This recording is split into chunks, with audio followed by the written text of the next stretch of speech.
Today I will explain you about the Java database connectivity architecture.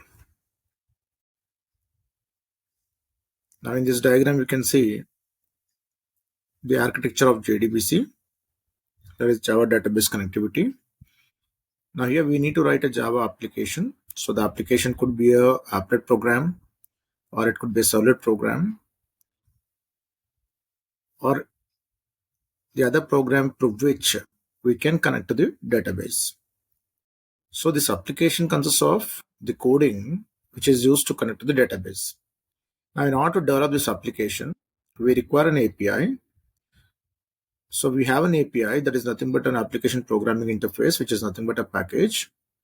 We have a java.sql package and javax.sql package. So these packages holds the class and interfaces, which are basically used for the Java database connectivity.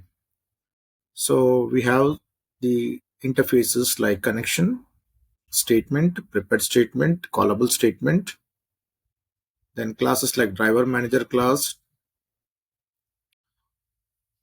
Then we have types class. So we need to use this API in order to develop this application.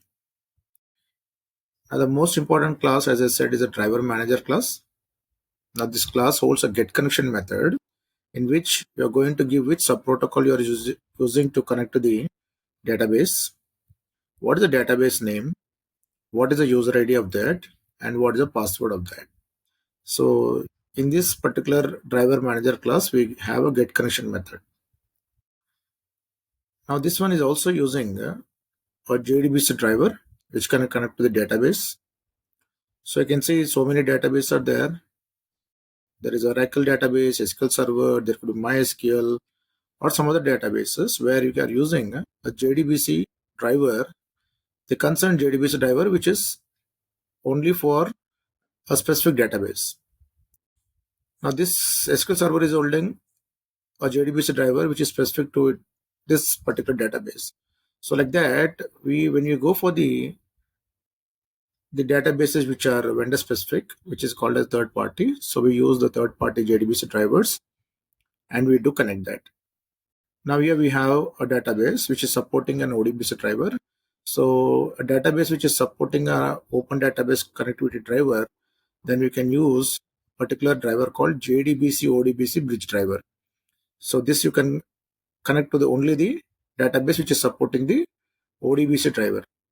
Now these are apart from the ODBC driver, we can go for the third party drivers and we need to communicate. Now what is the role of the JDBC driver? Because you are trying to connect to the application to the database, but here the Java application is holding a different syntax. Your database is holding a different syntax. Now both are incompatible to each other. Java syntax and database syntax is completely different, so both are incompatible to each other. Now they require a mediator or the middleware, or I can call it as a converter or a translator, which can convert Java application calls to the database understandable format and the database calls to the Java application format. So we require a driver. Now the driver responsibility is to translate the Java related calls to database calls and database calls back to the Java calls. So we have a third party drivers where that has been specific to some vendor specific databases, and we have a general purpose database and the general purpose driver where the database which is supporting ODBC will be using a JDBC ODBC bridge driver and connect to the database. So either you go for the ODBC or you go for a third party drivers. Both are basically used to translate the Java calls to database and database calls back to Java. So here through Java application, we are able to communicate with the databases. Now that is the ultimate thing what we need to understand. Now here application, as I said, it is a Java applet or a servlet that communicates with the data source. Data source is nothing but your database. Now JDBC API. Now the JDBC API allows Java programs to execute SQL statements and retrieve the results. Now the database is going to understand only SQL, structured query language. So this API need to give some interfaces as well as classes where I need to send this SQL statements through that particular methods to the database and retrieve the results. So two packages are there, java.sql and javax.sql packages to interact with the databases. So whenever you write any Java application, you need to import these packages based on the requirement. Now, some of the important interfaces defined in JDBC package are as follows. We have a driver interface, result set interface, row set interface, prepared statement interface for SQL queries, connection interface for database connection creation, and classes defined in JDBC API is a driver manager, where I said you have a get connection method and we have the types class, etc. So these are the JDBC related class and interfaces. So we get into this java.sql, and some additional things like row sets are available, so that you can go for javax.sql package. So any application like JDBC application you write, you need to import these packages and use the interface and classes. Now we have a driver manager class. Now it is playing an important role in JDBC architecture. It uses some database specific drivers to effectively connect enterprise applications to databases. So I want to connect to the database. So driver manager is holding a get connection method, as I said. So in order to connect to the databases, either it is a small company or large company, the enterprise applications can use this driver manager class and go for specific drivers and connect to the databases. Now, JDBC drivers. Now, to communicate with the data source, that is database through JDBC, you need a JDBC driver that intelligently communicates with the respective data source. So the drivers translates the JDBC method calls to ODBC function calls and vice versa. So as I said before also, so you have a Java application and you have a database, but both are incompatible to each other. So I need to translate the calls from Java to database and database back to Java. So the JDBC drivers work is that translation. Now coming to the types of JDBC architecture, we have 2-tier architecture and 3-tier architecture. Now coming to 2-tier architecture, we have a Java application and we are developing with the JDBC API. Now here we do have a direct communication. So this is a client machine and this is a database server. There is no intermediate server here. So through a protocol called DBMS proprietary protocol, I'm able to communicate with the DBMS through Java application. So the drivers will be embedded into this and they can make a communication. But whenever you go for 2-tier architecture, then obviously the layers like business logic and presentation is being combined and database is separate. So any modifications you do, the other layers can be getting affected. So that is a major problem when you go for 2-tier architectures.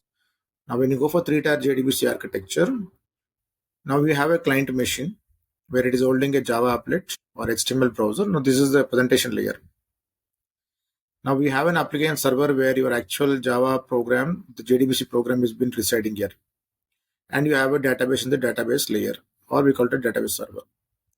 Now we are using some protocols like HTTP, Hypertext Transfer Protocol, remote method invocation, common object request broker architecture, or other calls in order to make the communication between your Java applet or the HTML browser, or I can call the user interface, to the applicant server. Once it is calling the applicant server JDBC program, the JDBC need to hold the database connectivity code, which is connecting to the actual database. Now here we do have a DBMS proprietary protocol. Protocol in sense the rules and regulations which cannot be violated. So DBMS is also having some protocols that is being used in order to communicate with the database.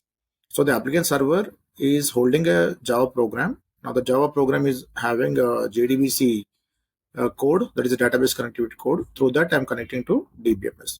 Now this applicant server is only holding the JDBC drivers. Now that particular JDBC drivers are going to take care how you are going to communicate with the DBMS. Now 3 layers are separate. Now whenever you modify one particular layer, the other 2 layers will be working fine. Now that is the best advantage what you get with the 3-tier architecture of JDBC. Now this HTTP is a protocol where when you go for working with the web applications, we go for Hypertext Transfer Protocol, because that particular protocol knows how to transfer your data or how to send the data through the browser. So what are the rules and regulations it is going to follow?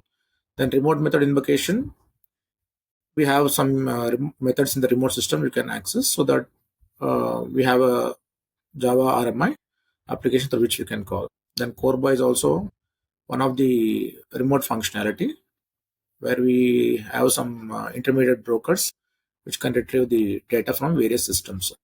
Okay, so this is the three-tier architecture. So on the whole, we need to give more priority to the JDBC driver, so that until unless you don't translate the Java application calls to database and database to Java, then there is no use. Okay, so that's why the JDBC driver is given much more priority.